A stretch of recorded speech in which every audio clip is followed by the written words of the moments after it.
Bugun men eng og'riqli savolni oddiy hisob-kitob bilan tushuntirib beraman. To'lovlar reallikda qanchaga oshadi?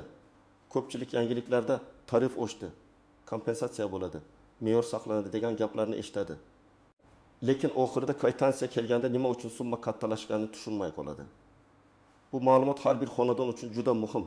Chunki gap faqat bir oy emas. Butun yil davomida oilaviy byudjetdan chiqadigan pul haqida ketmoqda. Videoni hoziroq obuna bo'lib qo'ying, like bosing. Chunki men bu mavzuni hissiyot bilan emas, aniq raqamlar, misollar va amaliy qadamlar bilan tushuntiraman. Men avval eng muhim narsani ajratib olaman. To'lov oshishi deganda odamlar odatda faqat tarif oshishini o'ylaydi. Aslida esa yakuniy to'lov 3 ta omildan tuziladi. Birinchisi tarif, ya'ni bir birlik xizmat narxi. Masalan, 1 kilovat elektr, 1 kub gaz, 1 kub sovuq suv yoki 1 kvadrat metr isitish narxi. İkincisi iste'mol hajmi, ya'ni siz oy davomida qancha ishlatdingiz. Uchinchisi qo'shimcha hisoblar, qarzdorlik, penya umumiy uy ehtiyojlari, qayta hisob-kitob hisoblagishdagi farq, limitdan oshgan iste'mol yoki imtiyozlar bekor bo'lishi. Oldin ko'plab oilalar to'lovni taxminan shunday hisoblardi. O'tgan oy 2,5 ming so'm to'laganman. Demak, keyingi oy ham shunga yaqin bo'ladi. Bu yondashuv eski sharoitda biroz ishlardi. Chunki tariflar kamroq o'zgargan, iste'mol odatlari barqaror bo'lgan. Ba'zan subsidiya yoki imtiyozlar umumiy narxni yumshatib turgan. Hozir esa bir vaqtning o'zida bir nechta narsa o'zgarishi mumkin. Tarif ko'tariladi, limit joriy qilinadi yoki qat'iy nazorat qilinadi. Hisoblagich ko'rsatkichlari aniqroq olinadi, qarzdorlik avtomatik qo'shiladi. Ayrim xatolar tuzatiladi. Shuning uchun odam tarif 2000% oshdi deb o'ylaydi. Lekin kvitansiyada 35 yoki 50% oshgan summani ko'rishi mumkin. Men bu yerda qo'rqitmoqchi emasman. Aksincha, sizni raqam bilan g'ururlantirmoqchiman. Chunki qaysi qator nima sababdan oshganini bilsangiz, ortiqcha to'lovni aniqlaysiz, xatoni ko'rasiz. Oilaviy byudjetni oldindan rejalashtirasiz va kerak bo'lsa tashkilotga asosli e'tiroz bilan murojaat qilasiz. Men eng oddiy formuladan boshlayman. Yakuniy to'lov teng iste'mol hajmi ko'paytirilgan tarifga. Ustiga qo'shimcha hisoblar, minus imtiyozlar. Masalan, elektr energiyasi bo'yicha siz 2020 kilovat ishlatdingiz. Agar shartli tarif 500 so'm bo'lsa, to'lov 1025 ming so'm bo'ladi. Agar tarif 620 so'mga chiqsa, xuddi shu 2,5 kilovat uchun bilim oltin 2500 so'm to'laysiz. Bu yerda oshish 37500 so'm, ya'ni 30%. Lekin agar shu oyda siz konditsioner, isitgich, kir yuvish mashinasi, suv nasosi yoki elektr plitadan ko'proq foydalansangiz va iste'mol 2,5 ming emas, 210 kilovat bo'lsa, 210 ko'paytiriladi 6,5 mingga, natija 2,500 so'm. Endi siz o'tgan 125 ming so'm bilan solishtirsangiz, oshish tam 9500 so'm bo'ladi. Foizda qarasangiz, deyarli 7% ga yaqin. Ko'ryapsizmi? Tarif 3% oshgan bo'lsa ham, iste'mol ham ko'paygani uchun yakuniy to'lov ancha katta sakraydi. Endi real hayotga yaqinroq misol olaylik. 4 kishilik oila. 2 xonali uy. Elektr energiyasi oyga odatda 220 kilovat. Oldin shartli 500 so'mdan vaq 10 ming so'm to'lardi. Tarif 6,5 ming so'm bo'ldi. Agar iste'mol o'zgarmasa, vaq 3 ming so'm, farq 33 ming so'm. Bu oilaga juda og'ir bo'lmasligi mumkin. Lekin ular har oy elektr choynakni ko'p ishlatsa, televizor doim yoqilgan bo'lsa, eski sovutgich ko'p energiya yesa, nasos ishlasa, iste'mol 300 kilovatga chiqadi. 300 kilovat 6,000 so'mdan 1,5 ming so'm bo'ladi. Bu endi oldingi 1,10 mingdan 5 ming so'm ko'p. Yilga ko'paytirsak 20 million so'mdan ortiq qo'shimcha xarajat. Shuning uchun men doim aytaman, tarifni alohida emas, o'z iste'molingiz bilan birga hisoblang. Gaz bo'yicha ham xuddi shunday. Masalan, xonadon qishda 400 kub gaz ishlatadi, yozda esa 200 kub. Agar tarif shartli ravishda 1000 ming so'mdan 1500 so'mga ko'tarilgan bo'lsa, qishda to'lov 400 mingdan 600 mingga chiqadi. Oshish 200 ming so'm. Lekin yozda 200 mingdan 120 mingga chiqadi, farq 40 ming. Demak, bir xil tarif oshishi hamma oyda bir xil og'irlik bermaydi. Qish oyida u byudjetni keskin bosadi, yozda esa sezilmayroq o'tadi. Shu sababli gaz bilan isitiladigan uylar, katta hovlilar, issiq suvni gaz kolonka bilan oladigan oilalar nonvoyxona. Oshxona yoki kichik ishlab chiqarish qiladiganlar ko'proq xavotir olishi kerak. Suv to'lovi odatda kichik ko'rinadi, lekin u ham befarq qoldiriladigan narsa emas. Masalan, oila oyga 12 kub sovuq suv ishlatardi. Tarif shartli 2000 so'm bo'lsa, 24 ming so'm to'lardi. Tarif 3 ming so'm bo'lsa, 36 ming so'm. Farq 12 ming so'm. Bir qarashda o'zi, lekin hisoblagich bo'lmasa, ko'pincha odam boshiga me'yor bo'yicha hisoblanadi. 4 kishi ro'yxatda tursa, lekin aslida 2 kishi yashasa, siz real iste'moldan ko'proq to'lashingiz mumkin. Aksincha, 2 kishi ro'yxatda turib, 6 kishi yashasa, keyin tekshiruvda qayta hisob kitob chiqishi mumkin. Suvdagi katta xatolar ko'pincha oqayotgan kran, unitaz bakidagi sizib chiqish, hisoblagich ko'rsatkichini vaqtida bermaslik va ko'p oy davomida o'rtacha hisob bilan yurishdan kelib chiqadi. Isitish va issiq suv bo'yicha vaziyat yanada nozik. Ko'p qavatli uyda yashaydiganlar odatda men kam ishlatsam ham baribir keladi deb o'ylaydi. Agar markaziy isitish bo'lsa, to'lov kvadrat metrga yoki umumiy tizim ko'rsatkichlariga qarab kelishi mumkin. Masalan, 60 kvadrat metr kvartira uchun 1 kvadrat metrga shartli 4 ming so'm hisoblangan bo'lsa, oyiga 2 ming so'm. Tarif 5 so'm bo'lsa, 3 ming so'm. Farq 7 ming so'm. Agar shu uyda umumiy hisoblagich, issiqlik yo'qotishlari, podvaldagi nosozliklar, ochiq eshiklar, issiqlik izolyatsiyasi yomonligi bo'lsa, aholining real ta'siri cheklangan bo'ladi. Lekin to'lov baribir keladi. Shu sababli ko'p qavatli uy aholisi yakka tartibda emas, butun uy bo'yicha nazoratni kuchaytirish kerak. Kimlar ko'proq xavotir olishi kerak? Birinchi navbatda hisoblagichi yo'q yoki hisoblagichi ishlamayotganlar. Chunki ularga ko'pincha me'yor bo'yicha yoki o'rtacha hisob kitob qilinadi. Bu esa real iste'moldan yuqori chiqishi mumkin. Ikkinchidan, katta uyda yashaydigan, hovlisi bor. Isitish va suv sarfi katta oilalar. Uchinchidan, eski texnika ishlatadiganlar. Eski sovutgich, eski konditsioner, nasos, elektr isitgich. To'rtinchidan, qarzdorligi borlar. Chunki yangi to'lov ustiga eski qarz qo'shilsa, odam tarif oshgan deb o'ylaydi. Aslida kvitansiya ichida 2-3 oy yig'ilgan summa bo'ladi. Beshinchidan, ro'yxatda turgan odamlar soni bilan real yashovchilar soni mos kelmaydigan xonadonlar. Kimlar nisbatan kamroq xavotir olsa bo'ladi? Hisoblagichlari so'z ko'rsatkichlarini vaqtida topshiradigan, qarzdorligi yo'q, iste'moli barqaror, energiya tejamkor texnika ishlatadigan va kvitansiyani har oy tekshiradigan oilalar. Lekin umuman xavotir olmayman deyish ham noto'g'ri. Chunki hatto tartibli to'lovchida ham tizim xatosi, noto'g'ri ko'rsatkich, boshqa abonent bilan aralashib ketgan qarz yoki umumiy uy xarajati bo'yicha tushunmovchilik bo'lishi mumkin. Endi men eng ko'p uchraydigan chalkashliklarni tushuntiraman. Birinchi nozik jihat. Foiz o'sishi bilan real pul o'sishi bir xil emas. Masalan, kimdir oyiga 7 ming so'm elektr to'lasa, 3 ming foiz o'sish 15 ming so'm. Boshqa odam 5 ming so'm to'lasa, 3 foiz o'sish 7 ming so'm. Foiz bir xil, lekin oilaviy byudjetga ta'siri butunlay boshqa. Shu sababli televizorda yoki internetda falon foiz degan gapni eshitganingizda darhol o'z oxirgi 3 oylik iste'molingizni olib hisoblang. Ikkinchi nozik jihat mavsumiylik. Elektr yozda konditsioner sabab oshadi. Gaz qishda isitish sabab oshadi. Suv yozda bog' sug'orish yoki ko'p yuvinish sabab ko'payadi.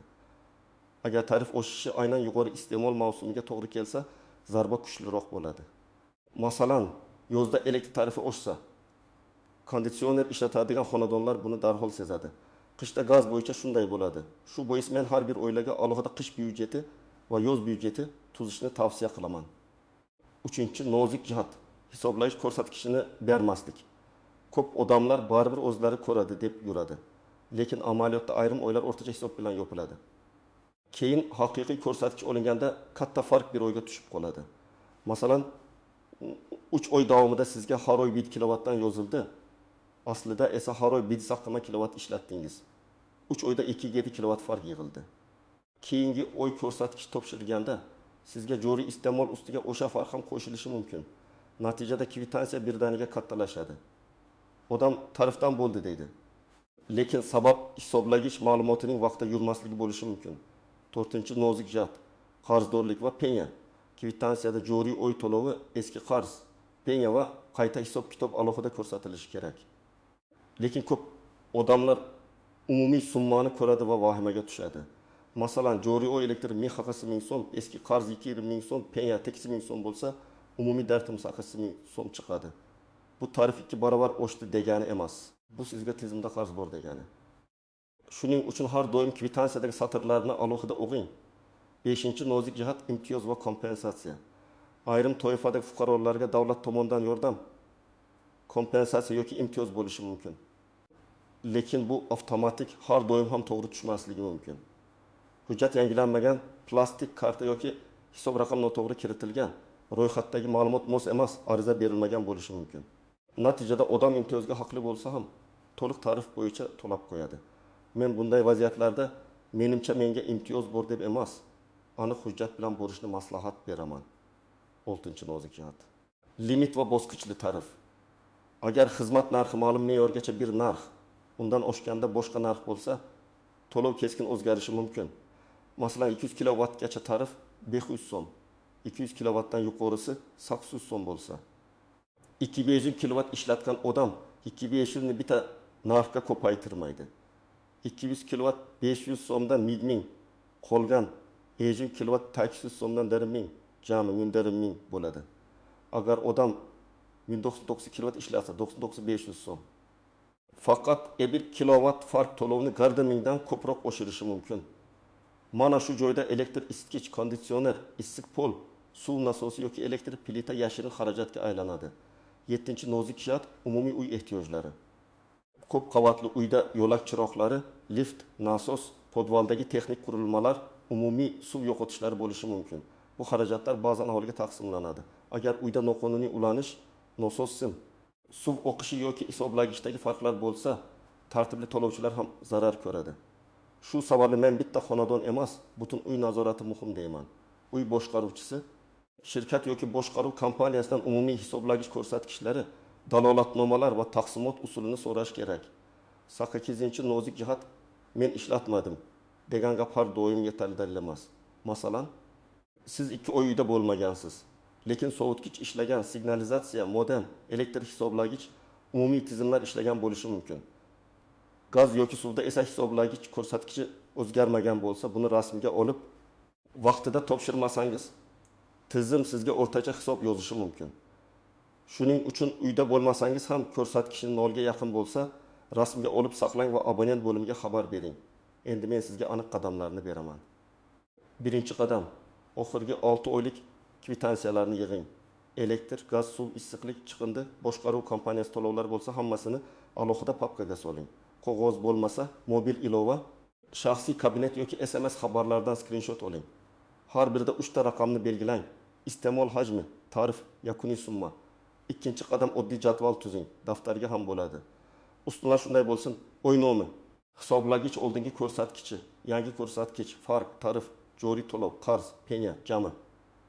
Shu jadvalni to'ldirsangiz, siz darhol ko'rasiz, to'lov tarif savo boshdimi, iste'mol savo boshdimi yoki qarz savo boshdimi.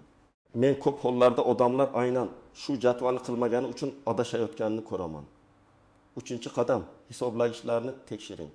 Elektr hisoblagichdagi raqamni, gaz hisoblagichdagi raqamni, suv hisoblagichdagi raqamni telefoningizga suratga oling.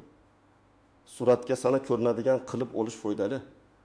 Masalan, telefon galereyasida sana saqlanadi, lekin alohida daftar yoki Telegramdagi o'zingizga xabar yuborish ham mumkin. Har oyning bir xil kunida, masalan 25 sanada suratga oling. Shunda hech kimga taxminan shunday edi demaysiz, aniq dalilingiz bo'ladi. 4-qadam, agar kvitansiyada tushunarsiz summa bo'lsa, darhol to'lab yuborishdan oldin tafsilotini so'rang. Abonent bo'limiga, xizmat ko'rsatuvchi tashkilotga yoki rasmiy onlayn kanalga murojaat qiling. Murojaatda shunday yozing: falon manzildagi falon shaxsiy hisob raqam bo'yicha oxirgi kvitansiyada jami summa falon so'm ko'rsatilgan. Iltimos, ushbu summani joriy iste'mol, tarif, qarzdorlik, penya, qayta hisob-kitob va imtiyozlar kesimida yozma tarzda izohlab berishingizni so'rayman. Mana shu jumla juda muhim, chunki siz umumiy gap emas, tarkibiy izoh so'rayapsiz. 5-qadam, hujjatlarni tayyorlang. Sizga odatda pasport yoki ID karta, uy hujjati yoki ijara shartnomasi, shaxsiy hisob raqam, oxirgi kvitansiyalar, hisoblagich suratlari, agar imtiyoz bo'lsa, uni tasdiqlovchi hujjat, yashovchilar soni bo'yicha ma'lumot kerak bo'lishi mumkin. Agar hisoblagich yaqinda almashtirilgan bo'lsa, almashtirish dalolatnomasi, plombalash hujjati va eski yangi ko'rsatkichlar yozilgan qog'ozni albatta saqlang. 6-qadam. Uy ichidagi iste'molni kamaytirish bo'yicha aniq choralar ko'ring. Elektrda eng katta iste'molchilarni aniqlang. Konditsioner, isitgich, suv nasosi, elektr plita, eski sovutgich, kir yuvish mashinasi, dazmol. Konditsionerni umdaki darajaga emas, 24-26 darajaga qo'yish ko'pincha sezilarli tejaydi. Eski lampalarni LED lampaga almashtirish kichik ko'rinadi. Lekin yo'lak oshxona, bolalar xonasi doim yonib tursa, oy oxirida farq beradi. Suvda oqayotgan kran va unitaz bakini tuzatish eng tez natija beradi. Gazda esa isitish tizimini sozlash, deraza romlarini ziklash, qozon va gorelkalarni servisdan o'tkazish juda muhim. 7-qadam. Qo'shnilar bilan umumiy nazorat qiling. Agar ko'p qavatli uyda yashasangiz, faqat o'z kvitansiyangiz bilan cheklanmang. Uy bo'yicha umumiy elektr, suv, issiqlik sarfi qanday, lift xarajati qanday, podvalda suv oqmayaptimi, yo'lak chiroqlari kun bo'yi yonmayaptimi, noqonuniy ulanish yo'qmi? Shuni so'rang. Bitta nosozlik butun uyga oyga millionlab so'm zarar keltirishi mumkin. Keyin bu zarar kichik-kichik bo'lib har bir xonadonga tushadi. 8-qadam.